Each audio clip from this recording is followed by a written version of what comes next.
حرمت رسول پہ جان بھی قربان ہے، حرمت رسول پہ جان بھی قربان ہے۔ بسم اللہ الرحمن الرحیم، الحمدللہ وکفی وسلام علی عبادہ الذین اصطفی، اما بعد۔ آج 11ویں تراویح ہے۔ آج کی تراویح میں قرآن کریم کے جس حصے کی تلاوت کی جاتی ہے وہ سوا پارہ وما ابرئ کے نصف سے ربما 14ویں پارے کے ثلاثہ تک ہے، جس کے اندر سورہ ابراہیم، سورۃ الحجر اور سورۃ النحل کر کے کل 3 صورتیں آ جاتی ہیں۔ ان میں سے جو پہلی صورت ہے اس کا نام ہے سورۃ ابراہیم، جس کی 50 پر 2 آیتیں اور 7 رکوع ہیں۔ ترتیب کے اعتبار سے یہ صورت 14ویں نمبر پر ہے۔ اس کی پہلی آیت ہے الف لام را کتاب انزلناہ الیک لتخرج الناس من الظلمات الی النور۔ بڑی بہترین آیت ہے۔ خلاصہ اس کا یہ ہے کہ تمام انسانیت کے لیے، تمام انسانوں کے لیے، قیامت تک آنے والے سب کے لیے بھی گمراہی اور ضلالت سے نکال کر، کفر و شرک سے نکال کر نجات اور ہدایت دلانے والی کتاب یہی ایک قرآن ہے۔ اس کا اصل طریقہ کیا ہوگا؟ قرآن سے ہدایت کا طریقہ کیا؟ وہی ہے جو اللہ کے رسول صلی اللہ علیہ وسلم نے کیا کہ کتاب اللہ کی تعلیمات اور کتاب اللہ کی ہدایات کو پھیلا کر معاشرہ ہی قرآنی معاشرہ اللہ کے رسول نے تیار کیا۔ لیکن مفسرین نے لکھا ہے کہ بغیر سمجھے صرف قرآن کریم کے الفاظ کی تلاوت بھی انسانی دل پر اثر انداز ہوتا ہے۔ قرآن کی تلاوت کا بھی دل کے اندر اثر ہوگا۔ یہ اس کتاب کا خلاصہ، یہ اس کتاب کا خاصہ، یہ آپ سمجھیں کہ کتاب کی خاصیت ہے، خصوصیت ہے۔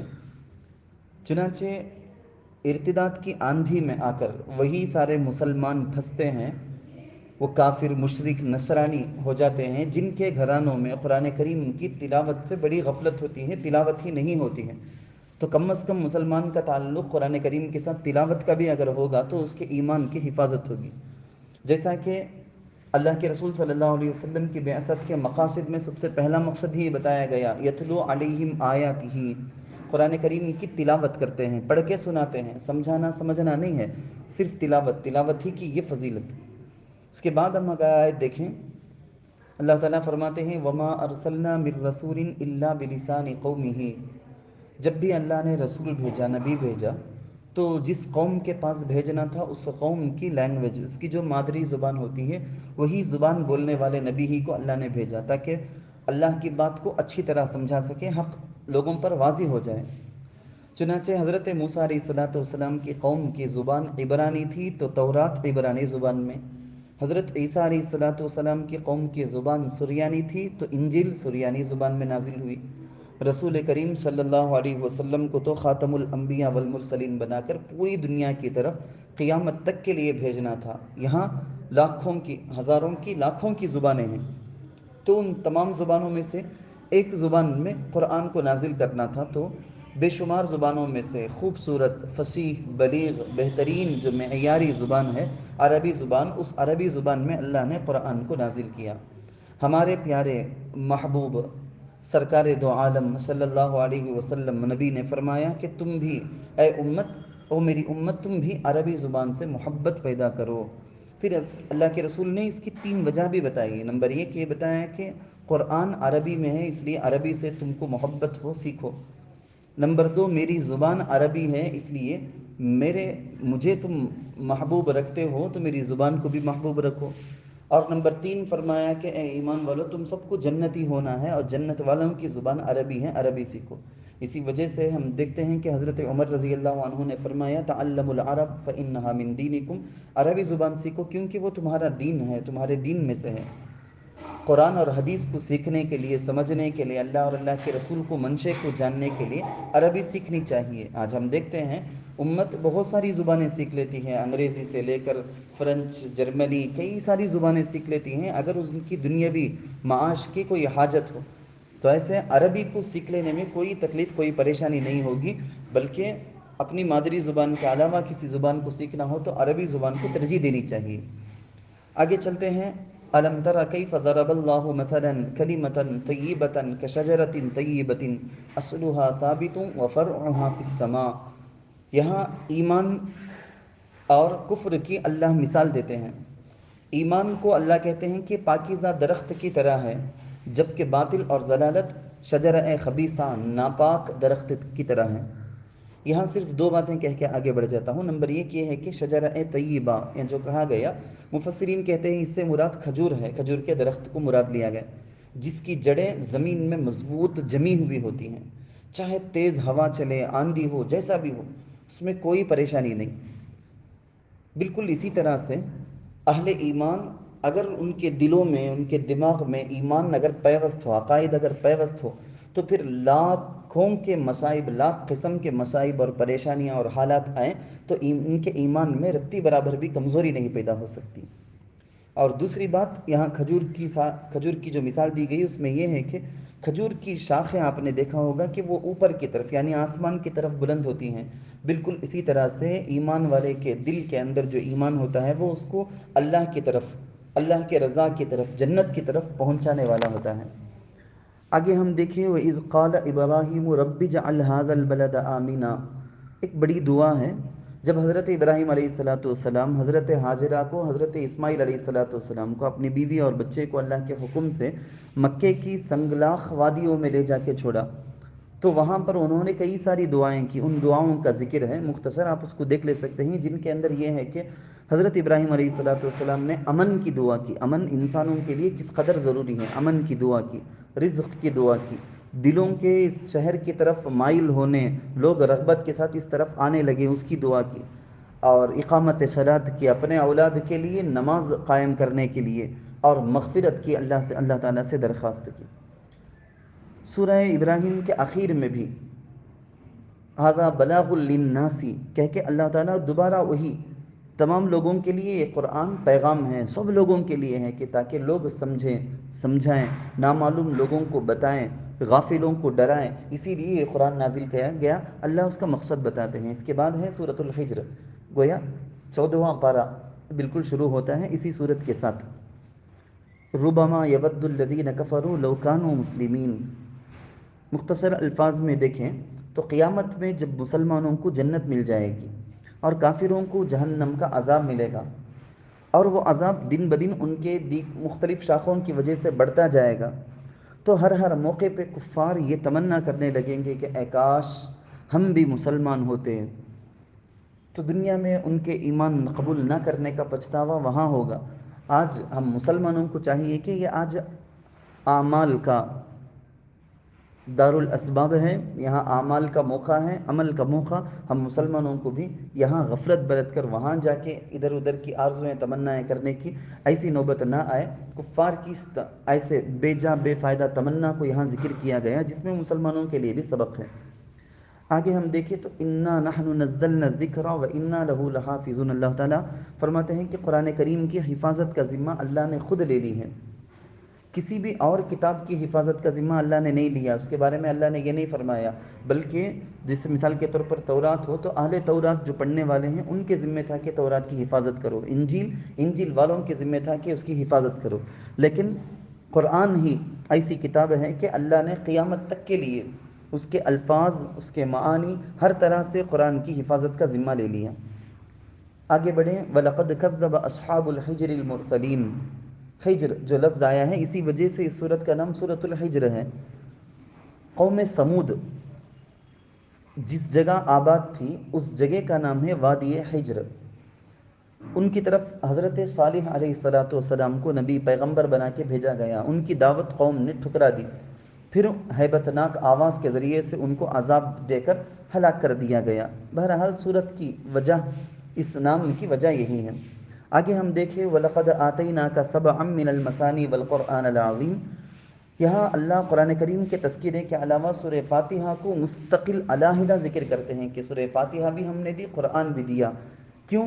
کیونکہ مفسرین کہتے ہیں، جیسا آپ نے شروع میں بھی سنا ہے، سورہ فاتحہ گویا اجمال کے ساتھ، اختصار کے ساتھ پورا کا پورا قرآن سورہ فاتحہ کے اندر مذکور ہے، اسی لیے اس کو علیحدہ نام دے کے ذکر کیا گیا ہے۔ آگے آیت دیکھیں، فَاصْدَعْ بِمَا تُؤْمَرُ وَأَعْرِضْ عَنِ الْمُشْرِكِينَ۔ مکے میں رسول کریم صلی اللہ علیہ وسلم اور صحابہ کرام رضوان اللہ علیہ مجمعین پوشیدہ چھپے چھپے عبادت کیا کرتے تھے، کھلم کھلا کر نہیں سکتے تھے۔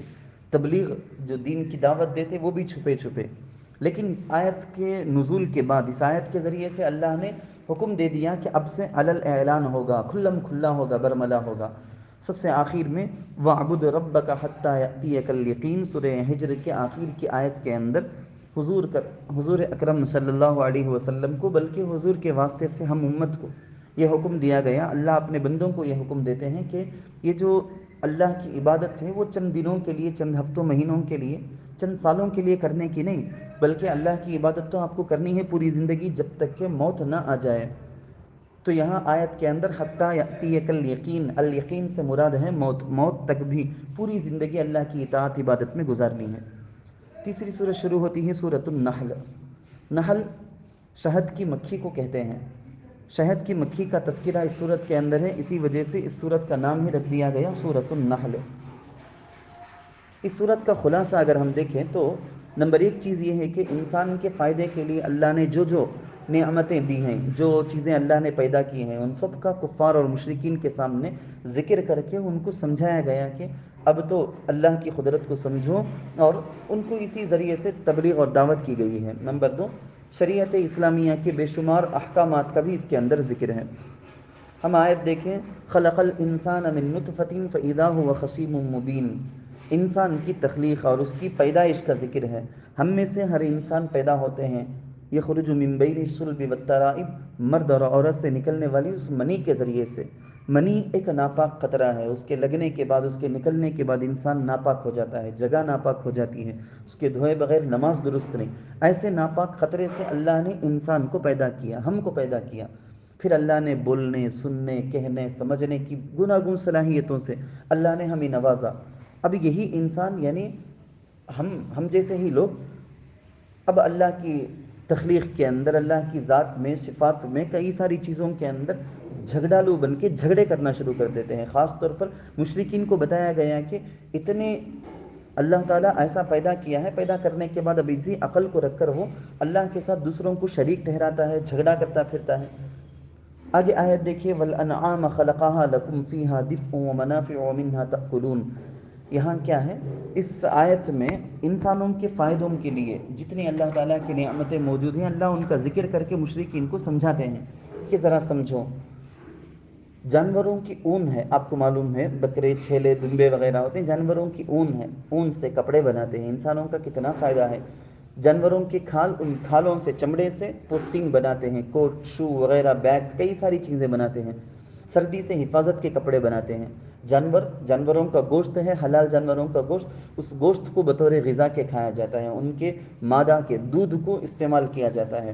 ان جانوروں کو بوجھ لا دینے کے لیے ایک جگہ سے دوسری جگہ ٹرانسپورٹ کے لیے ان کو استعمال کیا جاتا ہے۔ ان سب فائدوں کا اللہ ذکر کرتے ہیں، اور آگے اللہ نے کہا وَيَخْلُقُ مَا لَا تَعْلَمُونَ، کیونکہ ہو سکتا ہے نا انسان اس زمانے کا کوئی ماڈرن انسان یہ کہنے لگے، کوئی مسلم کافر یہ کہنے لگے کہ بھائی قرآن میں تمہارا جو تذکرہ ہے وہ سب عربوں کے اس زمانے کے قدیم زمانے کی بات ہے، اس وقت کا ذکر کیا گیا ہے۔ اس میں آج کون جانور میں سوار ہوتے ہیں، کون جانوروں سے ٹرانسپورٹیشن کا کام لیتے ہیں، تو اس سے بھی بڑھ کر دوسری چیزوں سے کام لیتے ہیں نا۔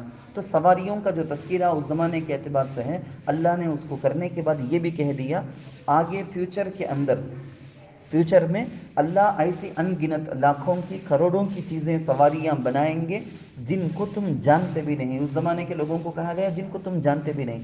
آج میں اور آپ تو جانتے ہیں نا، ہمارے سامنے آج کیا ہے، بائک ہے، اسکوٹر ہے، سائیکل ہے، بس ہے، کار ہے، ٹرین ہے، فلائٹ، راکٹ سے لے کے کئی ساری قسم کی سواریوں کی جانکاری ہم کو ہے۔ تو ان ساری ہر قسم کی گاڑیوں کے، سواریوں کا تذکرہ قیامت تک ایجاد جو کی جائیں گے، آج تک بھی ہم کو جو نہیں معلوم اس کے بعد ایجاد ہوں گی، تو ایسی ساری سواریوں کا تذکرہ اللہ تعالیٰ اس آیت کے اندر کر دیے ہیں۔ آگے دیکھیں، وَهُوَ الَّذِي سَخَّرَ الْبَحْرَ لِتَأْكُلُوا مِنْهُ لَحْمًا طَرِيًّا، اپنی نعمتوں ہی کو گناتے ہوئے اللہ یہ بھی شمار کرتے ہیں۔ اللہ فرماتے ہیں کہ سمندر اس کے سامنے تو انسان اور زمین یہ سب کے سب عاجز ہو جانی چاہیے، لیکن اسی سمندر کو، کیسے خطرناک سمندر، اس کو اللہ نے انسانوں کے لیے مسخر کر دیا۔ وہاں سے اللہ وہاں مچھلیاں پیدا کرتے ہیں، اللہ ان کو انسانوں کے لیے غذا بناتے ہیں، لحمن طریہ، تازہ گوشت اللہ ذکر کرتے ہیں۔ پھر ان میں سے موتی، ہیرے، جواہرات، کئی سارے جس میں موتی وغیرہ ہیں جن کو اللہ انسانوں کے زیور کے لیے استعمال کے قابل بنایا۔ نقل و حمل کا سب سے بڑا آج ترقی یافتہ دور کے اندر بھی فلائٹ میں، ٹرین میں لوگ ایک جگہ سے دوسری جگہ ٹنوں کے مال لے جاتے ہیں، لیکن اس سے بھی زیادہ، سب سے زیادہ اور سستا جو ذریعہ نقل و حمل ہے وہ جہاز اور کشتیوں ہی کے ذریعے سے ہے۔ آج بھی اللہ اس کا ذکر اسی زمانے میں کر دیا، اور قیامت تک کے لیے بھی لوگوں کے لیے اس سے زیادہ سستا ٹرانسپورٹیشن کا ذریعہ نہیں ہوگا۔ تو ٹرانسپورٹ کے لیے بہترین ذریعہ ہے جن سے آج ساری ملکوں کی تجارتیں چلتی ہیں۔ ایسی دیگر بے شمار نعمتوں کا تذکرہ کر کے اللہ بندوں کو غور کرنے کی طرف توجہ دلاتے ہیں۔ آگے آیت ہے، ایک سوال ہے، وَإِذَا قِيلَ لَهُمْ مَاذَا أَنزَلَ رَبُّكُمْ، جب لوگوں سے پوچھا جائے کہ تمہارے پروردگار نے کیا اتارا، تو لوگ دو طرح کے ہیں، ایک ہیں متکبرین، ایک ہی سوال ہے لیکن متکبرین کا جواب دیکھیں اب، وہ قرآن کو کہتے ہیں کہ من گھڑت کہانیاں، قالوا اساطیر الاولین، من گھڑت کہانیاں ہی ہمارے اس یہاں پر اتارا گیا ہے۔ جبکہ دوسری طرف یہی سوال اگر متقین سے کیا جائے، وہ اس قرآن کے بارے میں کہتے ہیں کہ خیر کی، قالوا خیرا، خیر کی باتیں اللہ نے ہمیں دی ہیں، ہدایت کا ذریعہ اللہ نے ہمیں دی ہے۔ آگے آیت دیکھتے ہیں، وما ارسلنا من قبلک الا رجالا نوحی الیہم فاسألوا اہل الذکر ان کنتم لا تعلمون۔ مشرکین کو اعتراض سب سے بڑا یہ تھا کہ بھائی ہمارے لیے نبی اور رسول کو اللہ کو بھیجنا ہی تھا، تو انسان کو نبی رسول بنا کے کیوں بھیجا، فرشتوں کو، جن کو، ان کو بھیجنا تھا نا۔ تو ان کو سمجھایا جا رہا ہے کہ بے وقوفو ذرا غور کرو، اگر تم کو نہیں معلوم کہ نبی اور رسول انسان ہوا کرتے ہیں، اگر تم کو نہیں معلوم تو تمہارے سے پہلے یہ جو یہود نصارہ ہیں نا، ان سے جا کے پوچھو، ان میں کئی سارے نبی پیغمبر آئے ہیں، وہ سب کون تھے، فرشتے یا جن تھے یا انسان تھے، ان سے جا کے پوچھو۔ اگر کوئی چیز نہیں معلوم ہے تو اپنی جہالت کو ہی علم سمجھ کے بکواس کرتے نہیں پھرنا ہے، بلکہ اللہ یہاں پر بتا دیے کہ جن کو معلوم ہے ان سے پوچھنا چاہیے۔ اسی لیے علماء فرماتے ہیں کہ ہم عوام کے پاس نماز فرض ہے، نماز تراویح کی 20 رکعت ہیں کہ 8 رکعت ہیں، داڑھی رکھنا ہے کہ نہیں، حجاب پردہ کرنا ہے کہ نہیں، ان سب چیزوں کے بارے میں ہم عام جنتا کے پاس، عوام کے پاس اگر دلیل نہیں ہے تو دلیل والوں سے ہم پوچھتے ہیں۔ ہم کو قرآن اور حدیث سے براہ راست سمجھ میں نہیں آتا ہے کہ نماز کیسے پڑھنا، روزے کیسے رکھنا، زکوٰۃ کیسے دینا، تو ہم علم والوں سے پوچھتے ہیں۔ اسی کو تو کہتے ہیں کہ امام اعظم ابو حنیفہ کے پاس علم ہے تو ان سے پوچھ کے ہم نے عمل کرنا شروع کیا، اسی کو تقلید کہتے ہیں۔ خیر بات دوسری طرف ہو جاتی ہے۔ آگے کی آیت دیکھیں، وَإِذَا بُشِّرَ أَحَدُهُمْ بِالْأُنثَىٰ ظَلَّ وَجْهُهُ مُسْوَدًّا، مشرکین کا یہ ماننا تھا، ان کا نظریہ تھا کہ وہ اولاد میں لڑکوں کو بیٹا اگر ہو جائے پسند کرتے، بہت چاہتے، مگر وہ اپنی اولاد میں بیٹیوں کو بالکل نہیں چاہتے تھے۔ لیکن اس کے باوجود ان کا ظلم کہ فرشتوں کے بارے میں وہ کہتے تھے کہ وہ اللہ کی بیٹیاں ہیں، خود کو تو بیٹیاں نہیں چاہیے، لیکن فرشتوں کو کہتے کہ یہ اللہ کی بیٹیاں ہیں۔ خیر ان کا طریقہ یہ تھا کہ لڑکا اگر پیدا ہو جاتا تو بہت خوش ہو جاتے، لیکن اگر لڑکی پیدا ہو جاتی ہے اپنے گھر میں تو اتنے شرمندہ ہوتے، غصہ ہوتے، لوگوں سے منہ چھپائے پھرتے کہ کوئی بڑا جرم ہو گیا، کوئی بدنامی کا ذریعہ ہو گیا۔ اللہ کہتے ہیں کہ بلکہ یہاں تک ان لوگوں کا خیال ہوتا تھا کہ زندہ زمین میں درگور ہی کر دیں، دفن کر دیں۔ اللہ کہتے ہیں کہ یہ بھی اللہ کا عطیہ ہے، بیٹی تو اللہ کی رحمت ہے۔ حضور علیہ الصلاۃ والسلام ان کو جو اولادیں ہوئی تو بیٹیاں ہوئی ہیں، بیٹی اللہ کی رحمت ہے۔ موضوع دوسری طرف ہو جائے گا، چلتے ہیں آگے۔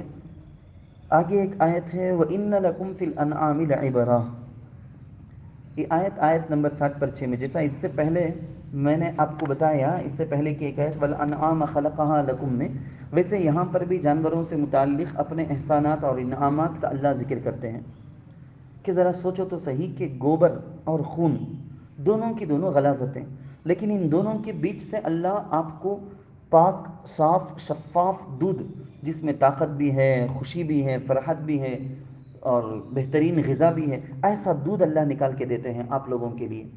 اسی طرح سے اللہ تعالیٰ نے بہترین غذاؤں میں سے، پھلوں میں سے بہترین پھل کھجور کا، انگور کا تذکرہ کیا کہ یہ دو پھل ایسے کہ ان کو کھایا بھی جاتا ہے، ان کے جوس بنا کے ان کو پیا بھی جا سکتا ہے، ان عمدہ میووں کا اللہ تذکرہ کرتے ہیں۔ اور آگے کی آیت دیکھیں، وَأَوْحَى رَبُّكَ إِلَى النَّحْلِ أَنِ اتَّخِذِي مِنَ الْجِبَالِ بُيُوتًا، شہد اور شہد کی مکھی کا تذکرہ کرتے ہوئے اللہ نے بتایا کہ شہد میں بڑا فائدہ ہے، لیکن حکماء کہتے ہیں کہ اگر شہد کے استعمال کا طریقہ حکیموں سے جان لیں، اس کے استعمال کا وقت اور اس کو کس کے ساتھ ملا کر کیسا استعمال کیا جائے، یہ سب اگر جان لے تو شہد سے بڑھ کر کسی اور چیز کے اندر فائدہ اور شفا نہیں۔ بہرحال شہد کی مکھی کے چھتے بنانے کی ترتیب کا بھی، عجیب و غریب ترتیب کا بھی اللہ ذکر کرتے ہیں کہ اس کی جو صنعت کاری ہے نا، جو بلو پرنٹ ہے، جو بناتے ہیں، ان کی جو انجینئرنگ ڈیزائننگ ہے، دنیا کی بڑی سی بڑی انجینئرنگ بھی ان کے سامنے فیل ہے۔ سب سے آخر میں اس آیت کے ساتھ آج کی تفسیر ختم کرتے ہیں۔ وَيَوْمَ نَبْعَثُ مِنْ كُلِّ أُمَّةٍ شَهِيدًا، اعمال کی قیامت کے اندر پیشی ہوگی، سارے اعمال پیش کیے جائیں گے، تب قیامت میں ہر امت پر ان کے نبی گواہ ہوں گے۔ اس قوم کے نبی آئیں گے، نیکوں کے حق میں گواہی دیں گے، بروں کے خلاف گواہی دیں گے۔ آپ صلی اللہ علیہ وسلم کو بلایا جائے گا، آپ تشریف لائیں گے، سابقہ جتنے بھی حضرت آدم علیہ السلام سے لے کر جتنے بھی نافرمان امت گزرے ہیں، ان سب امتوں کے خلاف اللہ کے رسول گواہی دیں گے، اور انبیاء کے، تمام نبیوں کے حق میں گواہی دیں گے۔ نبی عربی صلی اللہ علیہ وسلم اس امت کے اہل ایمان کے حق میں اور اس امت کے اہل کفر کے خلاف گواہی دیں گے۔ حدیث میں ہے کہ امت کے اعمال حضور صلی اللہ علیہ وسلم پر پیش کیے جاتے ہیں۔ اچھے اعمال دیکھتے ہیں تو حضور شکر ادا کرتے ہیں اللہ کا، برے اعمال دیکھتے ہیں تو حضور استغفار کرتے ہیں۔ اللہ تعالیٰ سے دعا ہے کہ نیک اعمال کر کے اپنے نبی کو بھی، اپنے رب کو بھی خوش کرنے کے اللہ سعادت نصیب فرمائے، آمین۔